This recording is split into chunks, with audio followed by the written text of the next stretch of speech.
Hello दोस्तों, स्वागत है आप सबका अपने ही यूट्यूब चैनल लर्निंग कैफे में। आज के वीडियो में मार्क्समैन बीपीएससी 67वीं का सेट 29 शुरू करेंगे। सेट 28 तक का वीडियो चैनल पर अपलोड है, लिंक डिस्क्रिप्शन में दे दिया हूं, या आप चैनल के प्लेलिस्ट में जाके देख लीजिएगा। इससे पहले चैनल पर डॉक्टर रजनीश कुमार सर के द्वारा बीपीएससी 67वीं के लिए एक प्रैक्टिस सेट निकाला गया था, वो हमने कंप्लीट करा दिया है। प्लेलिस्ट का लिंक डिस्क्रिप्शन में दे दिया हूँ, उसमें टोटल 15 प्रैक्टिस सेट आपको मिल जाएगा। तो चलिए सेट 29 को शुरू कर लेते हैं।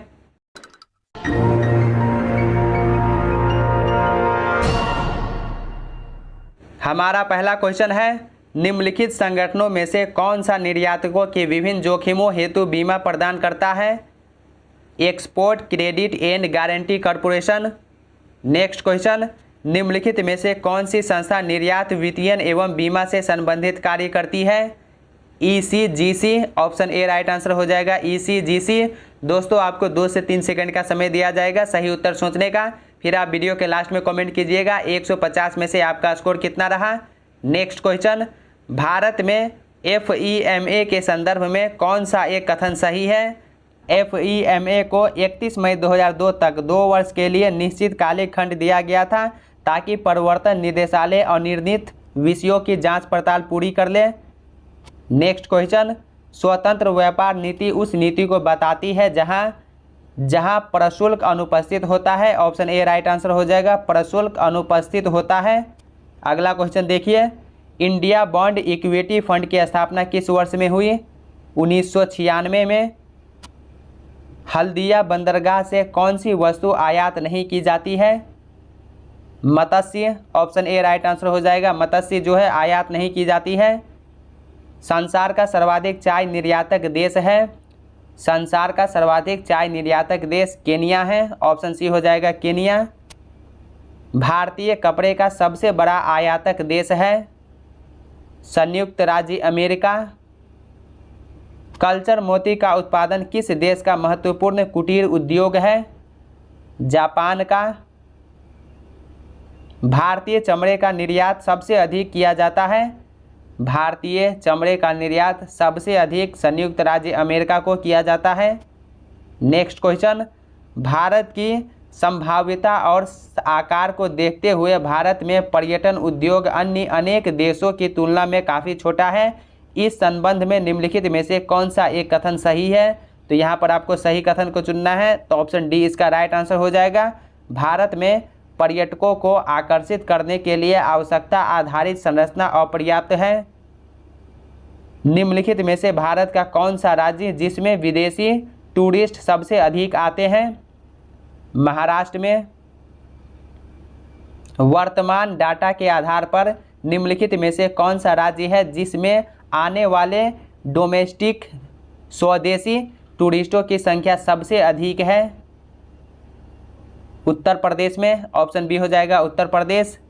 नेक्स्ट क्वेश्चन, अदृश्य निर्यात का अर्थ होता है? अदृश्य निर्यात का अर्थ सेवाओं का निर्यात होता है। ऑप्शन ए राइट आंसर हो जाएगा, सेवाओं का निर्यात। नेक्स्ट क्वेश्चन देखिए, एंट्री पोर्ट व्यापार के तात्पर्य है निर्यात के लिए आयात की गई वस्तुएं। नाथुला जिन देशों के बीच सीमा पार व्यापार के लिए पुनः खुला वे है भारत और किस देश के साथ? भारत और चीन के साथ। ऑप्शन बी हो जाएगा, भारत और चीन। आयात की प्रक्रिया आरंभ होती है इंडेंट से। ऑप्शन ए हो जाएगा, आयात की प्रक्रिया इंडेंट से प्रारंभ होती है। साख पत्र दिया जाता है एक आयातकर्ता द्वारा। साख पत्र प्रस्तुत करना होता है आयातकर्ता द्वारा। ऑप्शन बी हो जाएगा, आयातकर्ता द्वारा। ड्यूटी ड्रॉ बैंक का आशय है निर्यातकों को आयात शुल्क की वापसी। बंद अर्थव्यवस्था वह अर्थव्यवस्था है जिसमें न तो निर्यात न ही आयात होता है। नेक्स्ट क्वेश्चन, भुगतान संतुलन को इस प्रकार परिभाषित किया जाता है एक देश के निवासीगण एवं शेष विश्व के बीच आर्थिक कार्यों का पूरा ब्यौरा। अगला क्वेश्चन, नई एकल यूरोपियन मुद्रा का नाम क्या है? यूरो। ऑप्शन बी हो जाएगा, यूरो नाम है। यूरो डॉलर क्या है? तो यूरो जो है संयुक्त राज्य अमेरिका की परिसंघीय सरकार द्वारा जारी एक विशेष मुद्रा जिसका प्रयोग केवल यूरोप में होता है। यूरो के संबंध में निम्न में से कौन सा कथन असत्य है? तो यहाँ पर आपको गलत को चुनना है। ऑप्शन ए देखिए, यह लेखा की इकाई है, तो ये गलत है और आपको गलत को ही चुनना है। तो ऑप्शन ए इसका राइट आंसर हो जाएगा, यह लेखा की इकाई नहीं है। नई मुद्रा यूरो किस वर्ष में प्रारंभ की गई? 1999 ईस्वी में। नेक्स्ट क्वेश्चन, यूरो राष्ट्रीय मुद्रा है। यूरोपीय संघ के 19 राज्यों की आर्थिक उदारीकरण नीति का एक महत्वपूर्ण लक्ष्य है भारतीय रुपये के लिए पूर्ण परिवर्तनीयता प्राप्त करना। इसका समर्थन किया जा रहा है। क्यों? इसका समर्थन क्यों किया जा रहा है? क्योंकि यह भारत में विदेशी पूंजी के प्रवाह को अधिक आकर्षित करेगी। ऑप्शन बी राइट आंसर हो जाएगा, यह भारत में विदेशी पूंजी के प्रवाह को अधिक आकर्षित करेगी। नेक्स्ट क्वेश्चन, रुपये की परिवर्तनीयता का तात्पर्य है रुपये को अन्य प्रमुख मुद्राओं और अन्य प्रमुख मुद्राओं को रुपये में मुक्त रूप में परिवर्तित करके देने की अनुमति। भारतीय रुपये को परिवर्तनीय बनाया गया है। कब बनाया गया है? चालू खाते में अगस्त 1994 में। ऑप्शन बी हो जाएगा, चालू खाते में और अगस्त 1994 में। वर्तमान में रुपये की परिवर्तनशीलता का अर्थ है कि, इसका क्या अर्थ है? रुपया सभी प्रकार के चालू व्यवहारों के लिए विदेशी मुद्रा में परिवर्तनीय है। तारापोर समिति निम्नलिखित में से किस एक से संबंधित थी? पूर्ण पूंजी लेखा संपरिवर्तनीयता से। ऑप्शन बी हो जाएगा, पूर्ण पूंजी लेखा संपरिवर्तनीयता। भारतीय रुपये की पूर्ण परिवर्तनीयता के प्रश्न का परीक्षण जिस समिति के द्वारा किया गया वह कौन सी समिति है? तारापोर समिति। ऑप्शन सी हो जाएगा, तारापोर समिति। मुद्रा के अवमूल्यन का अर्थ है, मुद्रा के अवमूल्यन का अर्थ अंतर्राष्ट्रीय व्यापार में प्रयुक्त मुद्राओं की तुलना में देश की मुद्रा का मूल्य घट जाना। अवमूल्यन का अर्थ है, अवमूल्यन का अर्थ अन्य देशों की मुद्राओं के संदर्भ में मुद्रा मूल्य में कमी। जब कोई देश अपनी मुद्रा का अवमूल्यन करता है तो इसका प्रभाव होता है कि इसका प्रभाव आयात महंगे हो जाते हैं और निर्यात सस्ते। हवाला संव्यवहार उन भुगतानों से संबंधित है जो सरकारी माध्यम से गुजरे बिना विदेशी मुद्रा के बदले रुपये में और रुपये के बदले विदेशी मुद्रा में किए जाते हैं। नेक्स्ट क्वेश्चन, भारत में रुपये का अवमूल्यन पहली बार जिस वर्ष किया गया वह था, तो पहली बार कब किया गया? 1949 ईस्वी में। ऑप्शन ए राइट आंसर हो जाएगा। भारत में टोटल 3 बार मुद्रा का अवमूल्यन किया जा चुका है। जुलाई 1991 में मुद्रा का अवमूल्यन कितने प्रतिशत किया गया था? 20% किया गया था। निम्न में से किस वित्तीय वर्ष में भारतीय रुपये का 2 बार अवमूल्यन किया गया? 1991 से 92 में। किस वर्ष से विदेशी विनिमय प्रबंधन अधिनियम प्रभावी हुआ? 2000 ईस्वी से।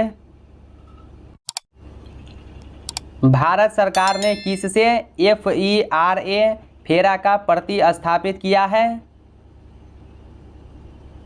FEMA. Option B right answer हो जाएगा, FEMA फेमा।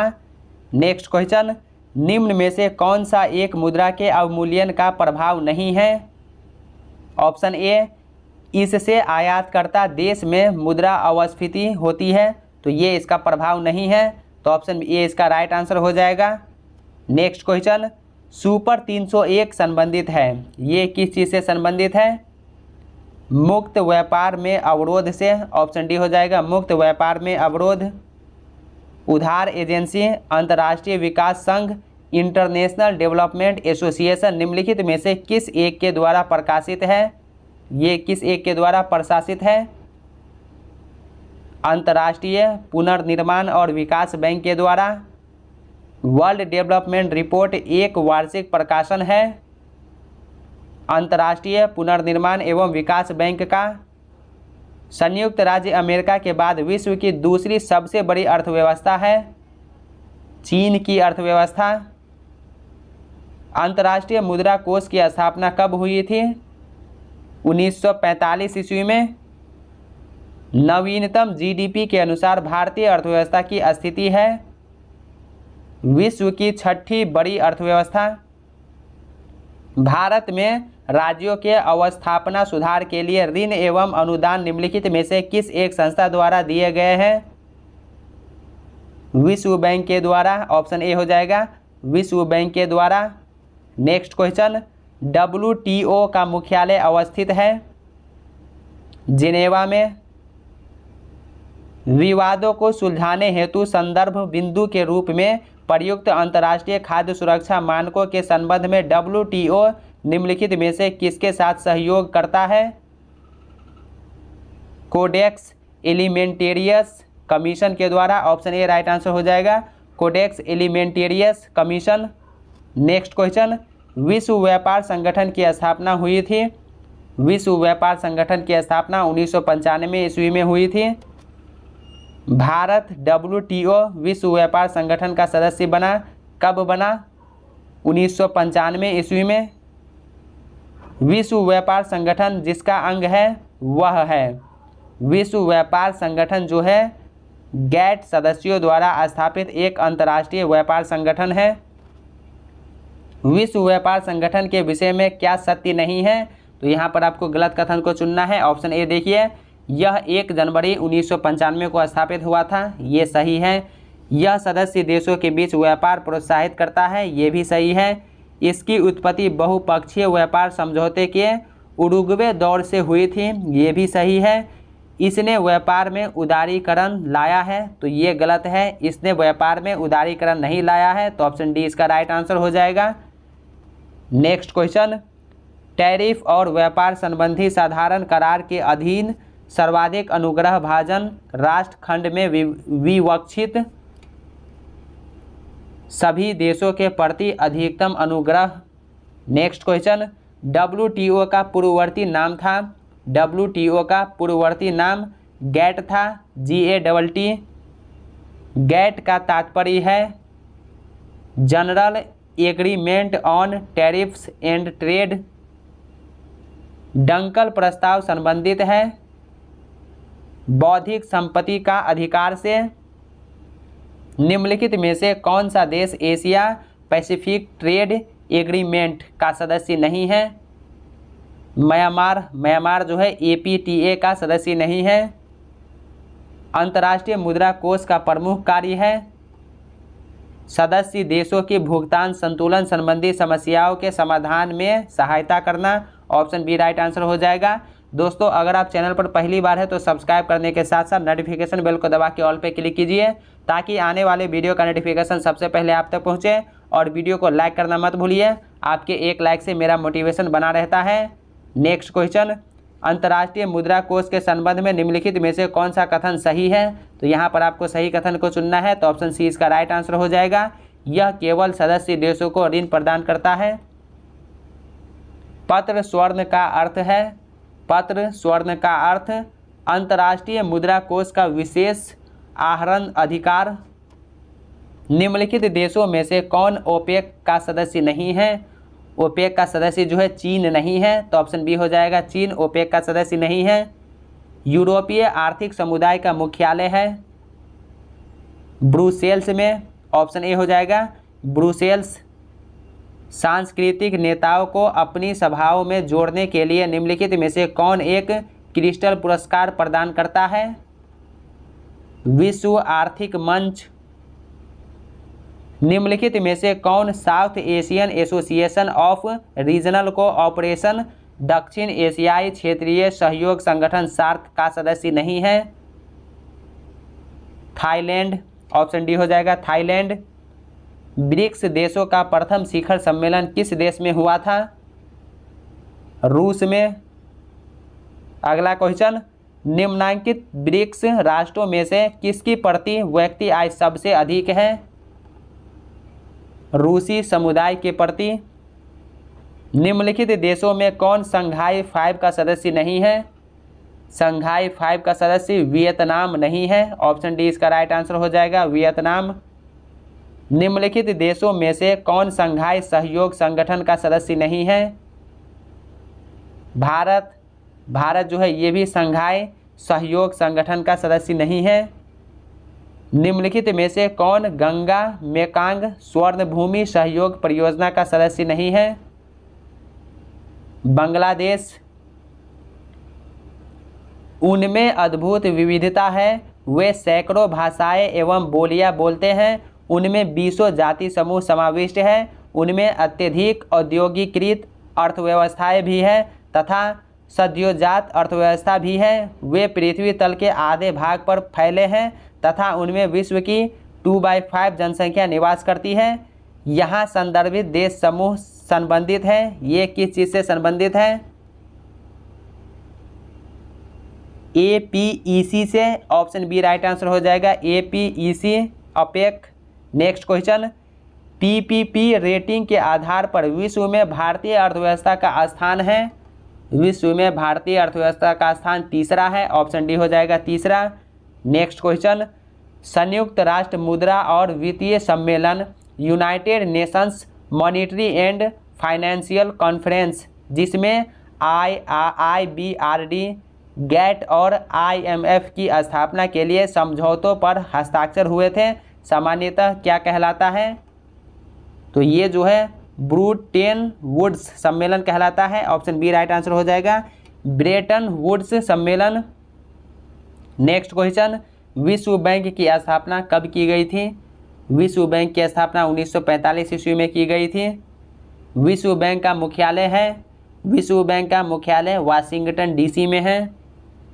G15 है, G15 ये क्या है? विश्व के विकासशील देशों का संगठन है। निम्न देशों में कौन सा एक देश G8 समूह का सदस्य नहीं है? स्पेन जो है ये G8 का सदस्य देश नहीं है। कौन सा देश G8 का सदस्य देश नहीं है? तो यहाँ पर भी आपको G8 का सदस्य देश नहीं है वही चुनना है। तो भारत भी G8 का सदस्य नहीं है। G8 मस्को का पहल संबंधित है, ये किस चीज़ से संबंधित है? मातृ एवं शिशु के स्वास्थ्य से। भारत, चीन, ब्राज़ील एवं अन्य विकासशील देशों द्वारा विश्व व्यापार संगठन से भविष्य में बातचीत करने के लिए बनाए गए समूह को क्या कहा जाता है? बनाए गए समूह को क्या कहा जाता है? G77 कहा जाता है, ऑप्शन ए हो जाएगा G77। संयुक्त राष्ट्र संघ के सदस्यों की संख्या कितनी है? 193। संयुक्त राष्ट्र सुरक्षा परिषद के अस्थायी सदस्यों की संख्या है 5, अस्थायी सदस्यों की संख्या 5 है। निम्नलिखित में से क्या एक संयुक्त राष्ट्र संघ से संबद्ध नहीं है? अंतर्राष्ट्रीय निपटारा बैंक। निम्नलिखित देशों में कौन आसियान का सदस्य नहीं है? आसियान का सदस्य जो है कौन नहीं है? तो Bharat, option A right answer हो जाएगा, भारत आसियान का सदस्य देश नहीं है। ब्रुनेई किस राष्ट्र समूह का सदस्य है? आसियान का, ऑप्शन डी हो जाएगा आसियान। बाह्य ऋण के आकार और घटकों के आधार पर विश्व बैंक ने भारत का वर्गीकरण किया है। भारत का वर्गीकरण कम ऋणी देश के रूप में किया है। विकासशील देशों को विश्वव्यापी पूंजी प्रवाह में 90 के दशक में महत्वपूर्ण वृद्धि हुई है। पूर्वी एशियाई वित्तीय संकट और लैटिन अमेरिकी अनुभव को देखते हुए किस प्रकार का अंतर्वाह मेजबान देश के लिए अच्छा है? विदेशी प्रत्यक्ष निवेश। नेक्स्ट क्वेश्चन देखिए, प्रत्यक्ष विदेशी निवेश तथा संस्थागत विदेशी निवेशक दोनों ही किसी देश में निवेश से संबद्ध है। निम्नलिखित में से कौन सा कथन दोनों के बीच की एक महत्वपूर्ण भिन्नता को सबसे अच्छे ढंग से व्यक्त करता है? तो ऑप्शन देखिए, इसका जो राइट आंसर है ऑप्शन बी हो जाएगा। FII व्यापक स्तर पर पूंजी उपलब्धता बढ़ाने में सहायक है, जबकि FDI का लक्ष्य केवल विशिष्ट क्षेत्रों तक सीमित होता है। अगला क्वेश्चन, भारत में विदेशी निवेश संवर्धन बोर्ड अब निम्नलिखित में से किसके साथ संबद्ध होकर कार्य कर रहा है? वित्त मंत्रालय के द्वारा, सबसे हाल में भारत में निम्नलिखित में से कौन एक क्षेत्र प्रत्यक्ष पूंजी निवेश के लिए खोल दिया गया है? खुदरा कारोबार, ऑप्शन डी हो जाएगा खुदरा कारोबार। नेक्स्ट क्वेश्चन, भारत के अंश पूंजी में निवेश हेतु विदेशी पूंजी का अंतर प्रवाह सबसे अधिक किस देश से होता है? सबसे अधिक मॉरिशस से होता है। भारत के संचयी एफडीआई अंतर प्रवाह में किस देश का हिस्सा सर्वाधिक है? सबसे ज़्यादा मॉरिशस का हिस्सा है। भारत में आने वाला प्रत्यक्ष विदेशी निवेश एफडीआई बड़ी मात्रा में मॉरिशस से आता है, न कि यूनाइटेड किंगडम और फ्रांस जैसी अनेक बड़ी और परिपक्व अर्थव्यवस्थाओं से। इसका क्या कारण है? तो इसका जो कारण है ऑप्शन में देखिए, इसका कारण जो है ऑप्शन बी इसका राइट आंसर हो जाएगा। भारत का मॉरिशस के साथ दोहरा करारोपण परिहार समझौता है। भारत के विदेशी विनिमय कोष के संबंध में निम्नलिखित में से कौन सा कथन सत्य नहीं है? यहाँ पर आपको गलत कथन को चुनना है। ऑप्शन ए देखिए, इसमें भारतीय रिजर्व बैंक के पास विद्यमान स्वर्ण तथा विदेशी मुद्रा परिसंपत्तियाँ सम्मिलित होती है, तो ये सही है। इसे भारतीय रिजर्व बैंक रखता है, ये भी सही है। विशेष आहरण अधिकार इसमें सम्मिलित नहीं होते हैं, तो भाई विशेष आहरण अधिकार इसमें सम्मिलित होते हैं, तो ये गलत हो जाएगा। तो ऑप्शन सी इसका राइट आंसर हो जाएगा। नेक्स्ट क्वेश्चन, भारत के विदेशी मुद्रा भंडार में निम्नलिखित में से किसका हिस्सा सर्वाधिक है? सबसे ज़्यादा हिस्सा विदेशी मुद्रा का है। सहभागिता नोट निम्नलिखित में से किस एक से संबंधित है? विदेशी संस्थागत निवेशक किसी देश को ऋण जाल में फंसा हुआ कहा जा सकता है यदि उसे बकाया कर्ज पर ब्याज के भुगतान के लिए ऋण लेना पड़ता है। जनसंख्या बढ़ने का भारत में मुख्य क्या कारण है? जनसंख्या बढ़ने का भारत में जो कारण है मृत्यु दर में कमी होना। ऑप्शन ए राइट आंसर हो जाएगा, मृत्यु दर में कमी। भारत में सर्वाधिक जनसंख्या का घनत्व संबंधित है औद्योगिक क्षेत्रों में। भारत में प्रथम जनगणना कब प्रारंभ हुई थी? भारत में प्रथम जनगणना 1872 ईस्वी में लॉर्ड मेयो के शासनकाल में हुई थी।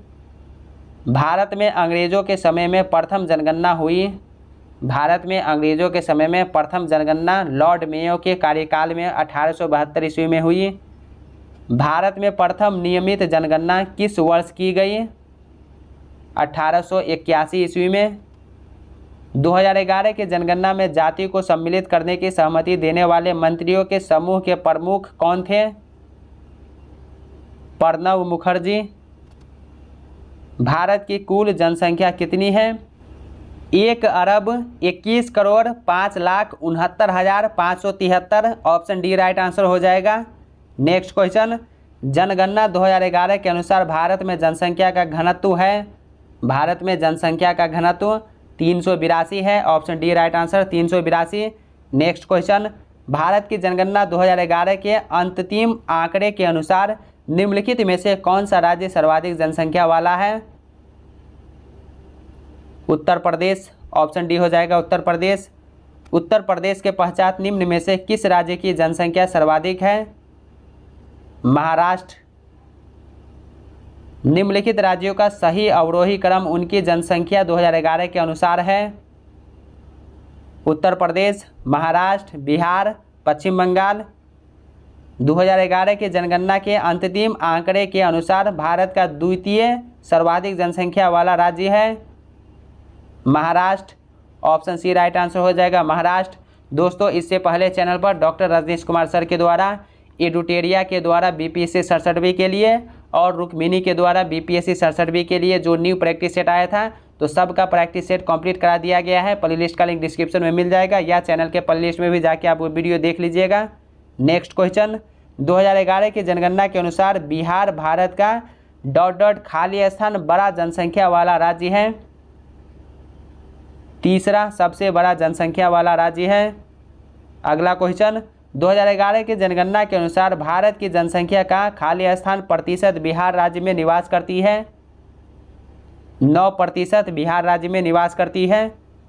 भारत की 1/3 से अधिक जनसंख्या जिन राज्यों में संकेंद्रित है वे राज्य कौन कौन से हैं? उत्तर प्रदेश, महाराष्ट्र, बिहार। भारत के निम्नलिखित राज्यों में से जनसंख्या की दृष्टि से सबसे छोटा राज्य कौन सा है? सबसे छोटा राज्य उड़ीसा है। निम्नलिखित राज्यों में से किस एक राज्य की जनसंख्या नवीनतम जनसंख्या के अनुसार सबसे कम है? कर्नाटक की। वर्ष 2011 की जनगणना के आधार पर निम्न राज्यों या संघीय क्षेत्रों को उनकी जनसंख्या के अवरोही क्रम में व्यवस्थित कीजिए। पुडुचेरी, मिजोरम, चंडीगढ़, सिक्किम। 2001 से 2011 के मध्य भारत के किस राज्य में नकारात्मक जनसंख्या वृद्धि हुई? नागालैंड में।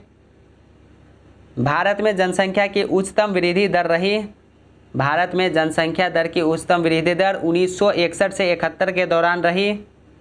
भारत में दशकीय जनसंख्या वृद्धि दर न्यूनतम रही, सबसे कम 2001 से 11 के मध्य।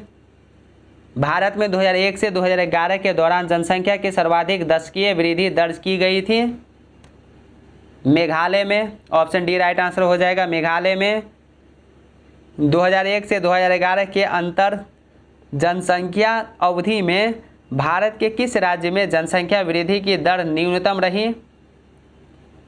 नागालैंड की।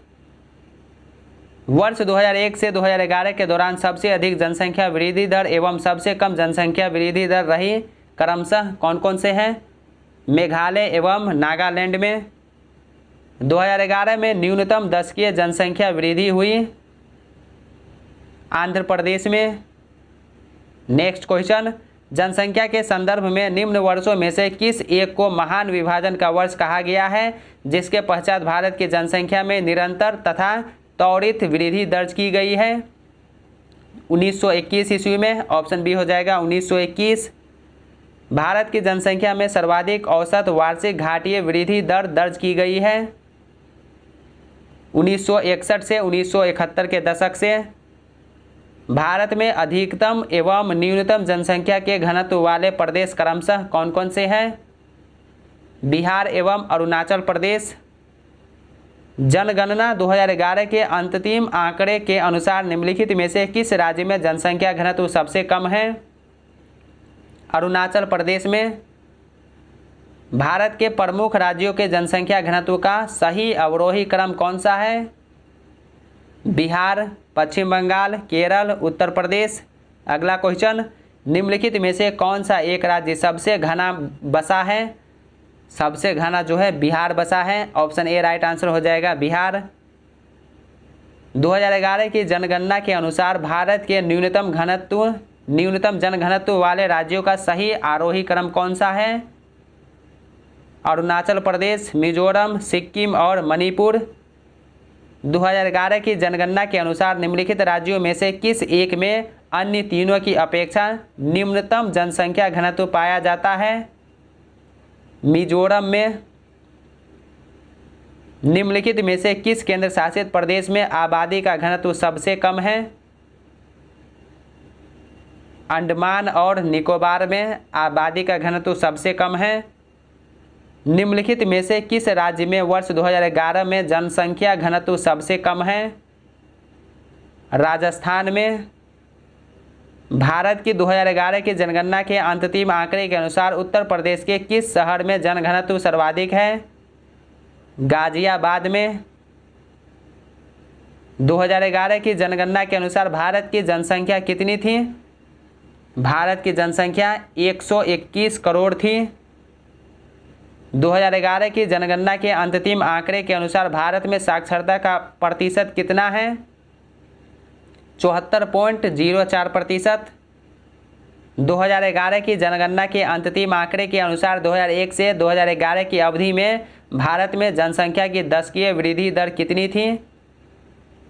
17.64%। 2011 की जनगणना के अनुसार भारत में शिक्षा का प्रतिशत हो गया था। भारत में शिक्षा का प्रतिशत 73.0 जनसंख्या का हो गया था। पूर्ण साक्षर प्रदेश का दावा किसने किया? केरल ने। ऑप्शन बी राइट आंसर हो जाएगा केरल। केरल राज्य के बाहर प्रथम पूर्ण साक्षर जनपद है Vardhaman, Paschim Bengal. Option D right answer हो जाएगा वर्धमान, पश्चिम बंगाल। उत्तर प्रदेश में वह जनपद जिसकी साक्षरता प्रतिशत सर्वाधिक है। गौतम बुद्ध नगर। नेक्स्ट क्वेश्चन, जनगणना 2011 के अनुसार उत्तर प्रदेश के सर्वाधिक साक्षरता दर वाले 4 जिलों का सही अवरोही क्रम कौन सा है? गौतम बुद्ध नगर, कानपुर नगर, औरैया, उसके बाद इटावा। जनगणना 2011 के अनुसार साक्षरता दर में उत्तर प्रदेश का क्रम राज्यों या केंद्र शासित प्रदेशों में क्या है? 29वां है। ऑप्शन ए राइट आंसर हो जाएगा 29। 2011 की जनगणना के अनुसार उत्तर प्रदेश का सर्वाधिक साक्षर जिला है। उत्तर प्रदेश का सर्वाधिक साक्षर जिला गौतम बुद्ध नगर है। ऑप्शन ए राइट आंसर हो जाएगा गौतम बुद्ध नगर। नेक्स्ट क्वेश्चन, 2011 की जनगणना के आंकड़े के अनुसार निम्नलिखित में से उत्तर प्रदेश के किस जिले में सबसे कम महिला साक्षरता है? तो सबसे कम महिला साक्षरता जो है किस जिले में है? ऑप्शन बी राइट आंसर हो जाएगा श्रावस्ती में। नेक्स्ट क्वेश्चन, जनगणना 2011 के अंतिम आंकड़े के अनुसार निम्नलिखित में से भारत के किस राज्य में न्यूनतम साक्षरता दर है? बिहार में।